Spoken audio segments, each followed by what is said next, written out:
Hey everybody, Spiceman here from Virtual Air Wing 11.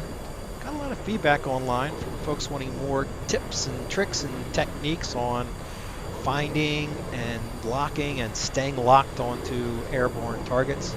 So that's what we'll cover in this video. Let's get started.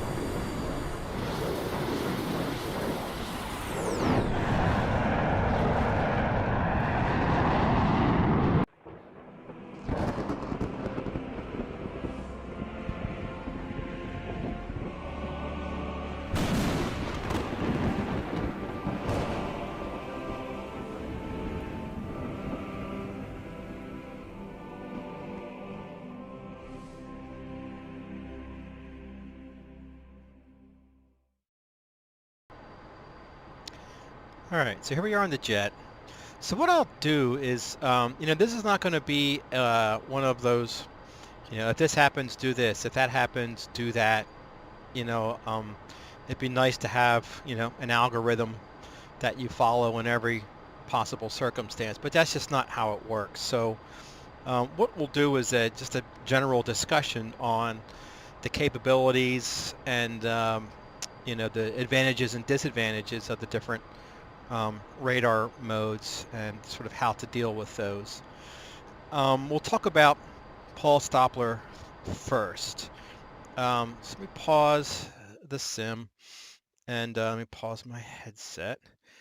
And let's talk about what a Pulse-doppler radar is dealing with. So we've got this diagram here. Let me get rid of this. Here we are. All right, so this is what your radar beam, sort of looks like. And you have several return areas that the radar, is dealing with. You've got the main lobe and you've got side lobes. And the radar also creates quite a bit of energy, sort of straight down and even behind. There is side lobe clutter that comes actually from behind the airplane. And the radar has filters to deal with the bigger areas of clutter. One of them is the altitude return. The altitude return is the radar return from the ground directly beneath you. And it's at 0 Doppler, right? The ground beneath you relative to you is really hardly moving. And they call that the 0 Doppler filter. You've got to filter out that altitude return. If you don't, what you're going to wind up with is a big fat ghost target sitting right on top of you all the time, right? And that's not going to work. So the 0 Doppler filter deals with that. And then you've got side lobe returns that just return general sort of clutter, sort of a noise floor there, and the radar deals with clutter. The way that it deals with clutter in general is sort of like a Doppler version of squelch, right? So something returning off the ground or something that's not moving, that return is not going to change in Doppler much from one radar pulse to the next, right? But an actual target will, whether it be a ground moving target or an airborne moving target, that it can differentiate that from the clutter because it won't get the same Doppler characteristics back in any two given radar pulses. And so it picks the returns out from the clutter that way. It's kind of a Doppler version of squelch. And so that's how the radar deals with those side lobe returns. You can track targets in the side lobes. All right, and then you have your main lobe.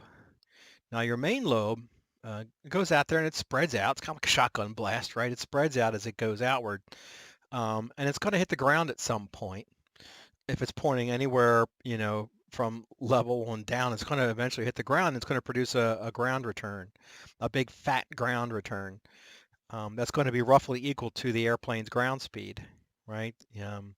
The ground isn't moving relative to the airplane. It's not 0 Doppler. It equals essentially the aircraft's ground speed. And so you get a big fat return where the main lobe hits the ground and reflects back. And that's called main lobe clutter. And the radar has a filter to deal with that, the main lobe clutter filter. Now it does allow you to switch that on and off because unlike the altitude return, that main lobe clutter return may or may not be present. And so the radar will automatically switch that out if you have the switch in auto. There's the main lobe clutter switch right there. If you have that in auto, it's going to switch out that main lobe clutter filter when the antenna gets around 3 degrees, I think it is. You can manually switch it off by putting the switch down to out, and that will turn off the main lobe clutter filter. Now, if the main lobe clutter filter is off, similar to the altitude return, what you're going to get is a big fat string of targets that from where that the main lobe hits the ground and reflects back, and that's going to be something you're not going to want to deal with. So that's when you would turn the main lobe clutter filter on. But if it's a situation where it could be advantageous to you to turn the clutter filter off, you can do that. So if a target is co-altitude and fairly far away, there's a pretty good chance that that target, even if it's in, even if it's at the same Doppler frequency as the ground, if your antenna is up far enough, you're not going to be picking up a ground return. You're just going to be picking up that target return. And so based on your judgment and experience, you can turn that main lobe clutter filter off in an attempt to keep a hold of a notching target. Really, the only reason you lose visibility on a notching target is because it enters that main lobe clutter filter. But if you want to turn that off, you can do that in an attempt to maintain a lock or a track on that notching target. But that's what the radar is dealing with. This area here is called the clutter region, and then the area out beyond the main lobe clutter return is called the clear region. And the radar has, as I talked about, filters to filter out the clutter, kind of like the PD version of chaff, and that's what these controls are for here, these PD thresholds. Right, you have a threshold for that you can change. It's kind of like changing the squelch on a radio for the clutter region and the clear region. Now those controls aren't functional in the sim right now, but if they ever are someday, if they get to that point, that's the throttles. That's the controls for that. As I said, it's similar to controlling the squelch, on a radio. But that's kind of what the radar is dealing with, and this is it from a power versus frequency plot here. That's the same kind of picture. This is noise. Any electronics produces noise. There's always going to be some amount of sort of a white noise floor in any piece of electronics. And then you have your side lobe clutter region here. This is actually the side lobe clutter region behind the airplane I was talking about. This is your altitude return, right? This is that big fat return coming from the ground underneath the airplane that the radar is going to filter out. You can't turn that filter on and off. It's always there. It's a hardware filter. And then more side lobe clutter. And then this is that main lobe clutter, that ground return there that the radar will filter out or not, but you can switch on and off. And then this is a target return. This one happens to be out in the clear region beyond the main lobe clutter. So I'll go ahead and demonstrate, sort of this concept in the sim here. Back to the sim. Let me unpause it. All right, so we've got this target out there. He's going to get to roughly where my waypoint 1 is there and make a U-turn. Let me get my HSI in here. So I'm doing 430 knots of ground speed. This target's doing 430 knots of ground speed. Demonstrate that main lobe clutter filter. I'm going to turn the main lobe clutter filter off.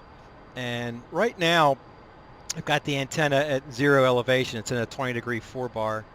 It's at 0 elevation. And you'll notice I'm not picking up any main lobe clutter because my antenna, is pointed fairly up, and it's really not hitting the ground. But if I lower my, I gotta go in the track-wall scan manual, lower my antenna elevation up there, that's my main lobe clutter return. I lost my target there a little bit, So you can see at my bottom bar there, it's picking up that main lobe clutter. My top bar is picking up my target. If I drop it down any farther, I'll probably lose my target and just be seeing the main lobe clutter. But that's, that's the main lobe clutter filter, right, with it switched out. Now that's not really modeled in the sim, but in the real world, and if they ever get there someday, you would see a big fat ring of false targets there where you were getting this constant ringing Doppler filter at 430 knots, right? So that's how the main lobe clutter filter works. Now, let me hook this guy so we can see his closure. His 860 knots of closure. Like I said, we're each doing 430 knots. So he's going to get to waypoint 1 there and do a UE, and we'll start to see his closure change. So right now we're looking at this kind of picture, right? He's out there in the clear region above my main lobe clutter, and this picture is exactly what the situation we've got, right now. So he's going to start his U-turn pretty quick here. Let me speed it up a little bit. Oh, there he goes. So he's starting his U-turn, right? So he is now, his target return is now moving towards, it's moving down the DDD here. You remember where that main lobe clutter return was. I got my filter on now. So he's going to start moving into my main lobe clutter region, and the radar is going to start filtering him out. The velocity vector seems to be bugged in this last release. The velocity vector should be heading over this way, but that's all right. But he's going to start to get to my ground speed, and when he gets to there, we're going to lose him because now his target return is going to enter my main lobe clutter filter. And there we've lost him, right? So he's doing his U-turn. Now we're going to pick him up again as his target return comes past the main lobe clutter region there and just enters this side lobe clutter region. We're going to pick him up again. There he is. He's through his turn. Let me... oh, shoot. Sorry. I just meant to hook him, not... All right, so so now he's in this clutter region, and we're going to lose him again because he's doing a U-turn. He's going to wind up in our zero Doppler filter, but we've got him temporarily just in this side lobe clutter region there, and there we've lost him again because he's now in our altitude return and being removed by our zero Doppler filter. All right, so that sort of illustrates that. I can get him back if I tell Iceman up there to set speed. I'll have him do add 100 knots. So what's going to happen is I'm going to move him out of my zero Doppler filter back up here somewhere into my side lobe clutter where my radar will be able to pick him up again, and there he is now outside of my zero Doppler filter. So that's an illustration of, sort of the what a Doppler radar has to deal with.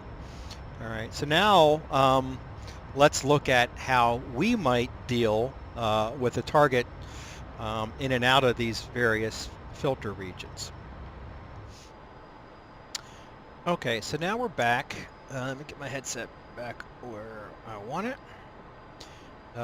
There's our guy out there. I modified the mission. He's not going to do a U-turn anymore. He's just going to come to waypoint 1 there and make a right. So let's talk about how we can deal with that when that happens. He's going to notch me. So how do we deal with the target that's notching us? There's a couple ways we can deal with that. We could switch to Pulse, right? But for now, and inside 20 miles, that would kind of be the right thing to do. There's no disadvantage to being in Pulse inside of 20 miles.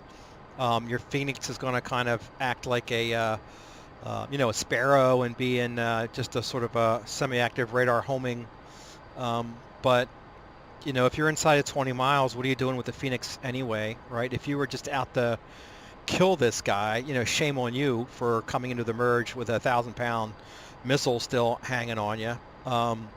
So your Phoenix would probably be gone by then, but even if it wasn't, there isn't any real disadvantage to it being in that semi-active homing mode. The Sparrow is going to use continuous wave illumination just as it would in PD if you don't have SPPD, you know, selected. You normally don't want to be operating in don't want SPPD selected. There's no real advantage of it. There's a little bit of a range advantage, but it also makes the Sparrow, you know, vulnerable to notching. So, but inside 20 miles, there's no real disadvantage as far as the Sparrow goes. You're going to be using continuous wave illumination. So there's really no disadvantage to going to pulse inside 20 nautical miles. So if I was inside 20 nautical miles and a guy started notching me, I wouldn't hesitate, you know, to go to pulse. But just for the sake of our discussion here, we'll try and hang on to this guy in Pulse-doppler as he tries to notch us. All right, so there's a couple things I can do, and it all involves the main lobe clutter. Right, I have to get the radar to keep sight of him inside my main lobe clutter region. I can do that by switching the main lobe clutter filter out. And if he's not below me, and we're co-altitude right here, there isn't going to be any real drawback to that. So I'll turn my main lobe clutter filter out. Now, if he's below me, that's not a good place to be anyway. A good practice is to not really be above a target, especially if you're running an intercept and Pulse-doppler. You always want to sort of be below the target that you're trying to intercept, or at least co-altitude. And in those cases, you can turn that main lobe clutter filter out, or get into a nose down attitude. You know, tell the pilot to go 3 degrees nose down or what have you, and that will put your radar 3 degrees nose up, and you can and the main lobe clutter filter will automatically be turned off. So that's kind of how you want to deal with a notching target, is to get him out of the main lobe clutter filter, either by position or by getting that filter turned off, either manually or automatically. So, all right, so he's about to enter our main lobe clutter region here, begin his right turn. So I'll go ahead and turn my main lobe clutter filter out, off rather. And so he can go ahead and do that turn, and I'll be able to hang on to him. I'll go ahead and PDSTT him, right? You can see his closure dropping down now as he's making that right-hand turn. It gets down about 550 knots or so. That's when I would lose him if my main lobe clutter filter was engaged, which it's not now. So, but what I do, kind of the way that my mind works when target kind of starts maneuvering on me, I think of it in terms of BRA, you know, like the AWACS call, bearing, range, and altitude. What's changing in the context of bearing, range, and altitude, right? And how do I want to deal with that? So what we're looking at right now, analyzing that in terms of BRA, well, my bearing is changing. He's turning on the beam, right? So that's what I have to deal with there. Range. What do I have to deal with in context of range? He's pretty far out there. So if he was closer in, I would say, well, I'll switch to pulse, right? I'll deal with the range that way. Him being out there now, and I might switch to pulse, or at least temporarily, so I don't lose lock on him. But those are the kinds of things you think about in terms of range, and then in terms of altitude. What's my altitude situation? Am I looking down? If I'm looking down and he's beaming me, that's not a great place to be, right? I'm going to have to turn my main lobe clutter filter off if I want to, you know, keep a hold of this guy. But being below me, that's not a good tactic there. So I might want to tell the pilot to, you know, start a descent, start 5 degrees nose down, so I can deal with, you know, the main lobe clutter filter as this guy is trying to beam me. So those are the kinds of things that at least I think about as my, you know, geometry is changing. All right, so this guy is beaming, and that's fine. He can go ahead and do that. And with my main lobe clutter filter out, you can see I'm 500 knots now. I'm able to hang on to him. But now I got to deal with speed, right? So I'm going to start a tail chase here, and if I don't do something about that, I'm gonna lose this guy, right? So I need to gain some speed here so I don't lose him in my zero Doppler filter, right? And then I'm going to have Iceman up there turn left, right? So that I don't, so I can stay a hold of this guy. And now, you know, he notched me. I held on to him through the notch, right? I'm going to start a tail chase here. I don't want to lose him there. So having not Jester, but Iceman up there speed up so I don't lose him in my Doppler filter or my zero Doppler filter, right? So that's how I'm dealing with this guy and hanging on to him through his attempt to notch me. All right, let's look at another scenario. All right, so now let's look at a little different scenario. Same, you know, geometry. This guy's gonna come to waypoint 1 there and then hang a right and notch me. But now I'm at 30,000 and he's at 15,000. So the antenna is pointed down somewhat to keep him in my scan volume here. So, but if I turn my main lobe clutter filter out right now, you can see I'm picking up, you know, my main lobe return. And again, when it's modeled someday, I'm going to have a big string of targets here. So even with my main lobe clutter filter out, with all of this clutter, I stand a good chance of losing this guy when he goes to notch me.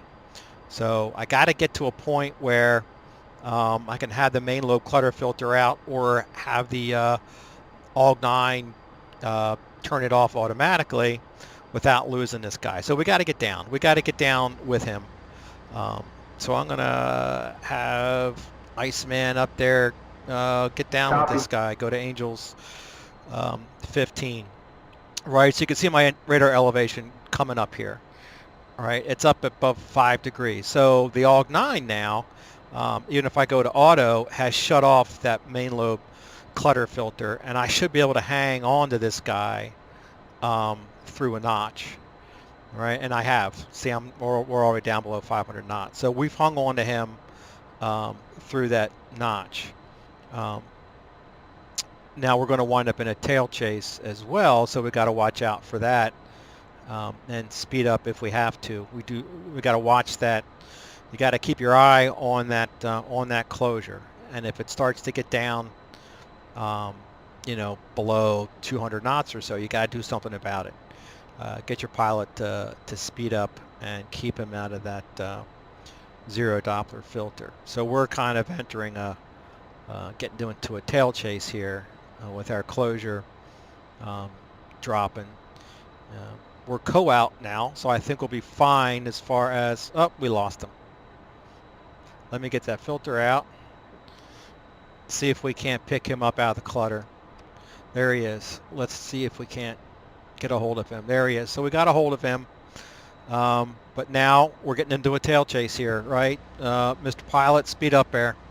All right, give me 100 knots. All right, give me 20 degrees left. Give me left. All right, left 10.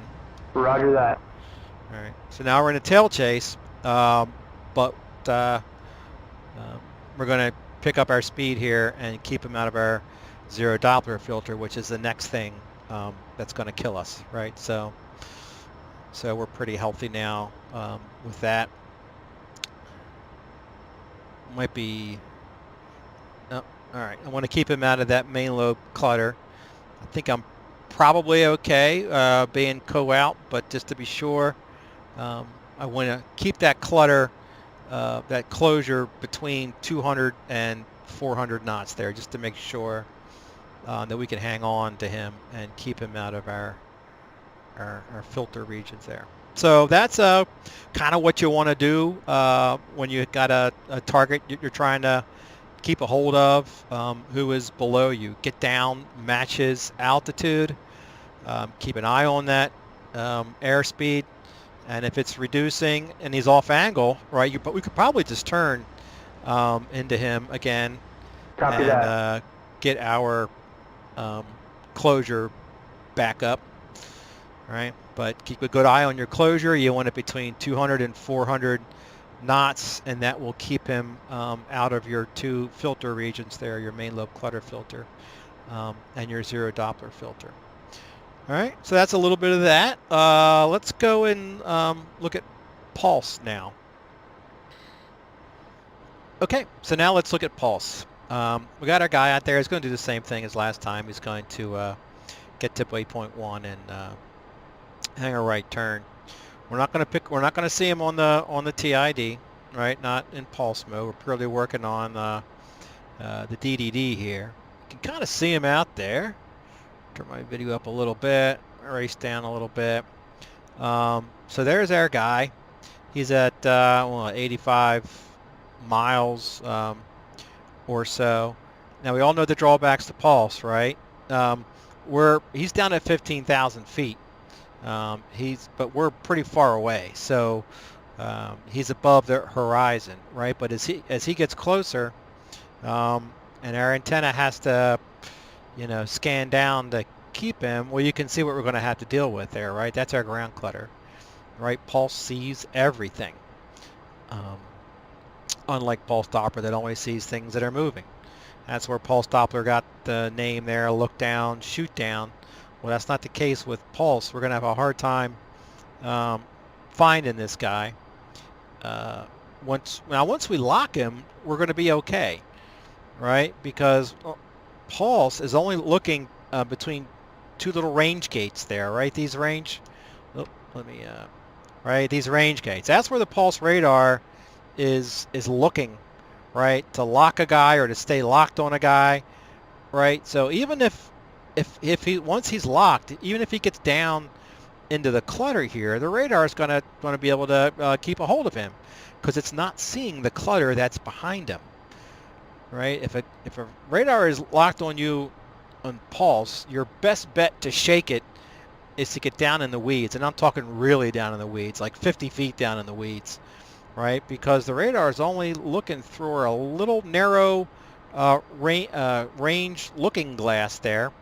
Right, so it'll hang on to you once it's locked on, and that's why pulse is kind of your dogfight modes, and you can lock onto those targets that are maneuvering below you. Once you're locked, you're fine. But now he's down in the clutter, right, and he's getting harder and harder to pick out, right? So you certainly don't want pulse targets underneath you. Let's pick this guy out there and lock on to him. So now we're locked on to him, and he can go under us all he wants. We're going to be able to stay locked onto him because we're not seeing the clutter behind him anymore, that we're locked.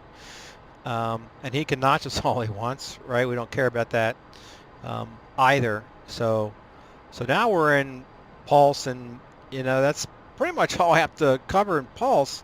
And as I said, once you're inside 20 nautical miles or so, there's no drawback to going to pulse. If a Pulse-doppler target has notched you and you've lost him, you can always try and switch to pulse and get him back.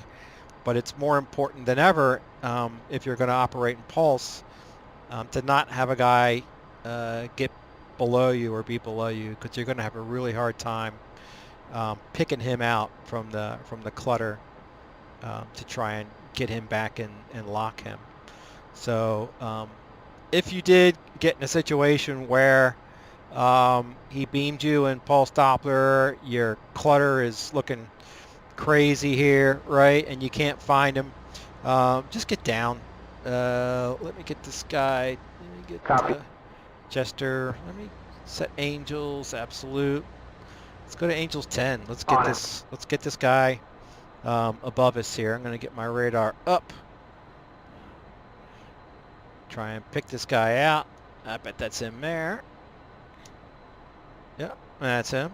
Let's lose him again. All right, let's get down. A little off to the left there. Let's set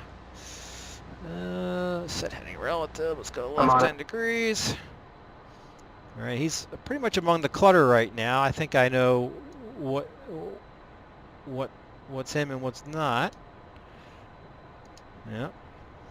But as you can see, as we get down, the situation will just improve, because he will rise up above the horizon there and be easier to pick out. So let's go left another 10. Copy that.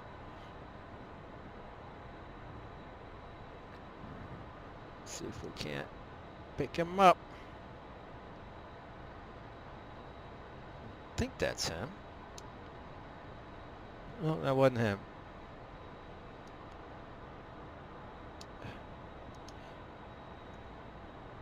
Oh, there he is. See, now we're down matching him. Our clutter has kind of gotten below us now, and it's easy to pick him up and lock him. So that's kind of what you want to do. If you've lost a guy in PD, you're trying to pick him up in Pulse, just get down.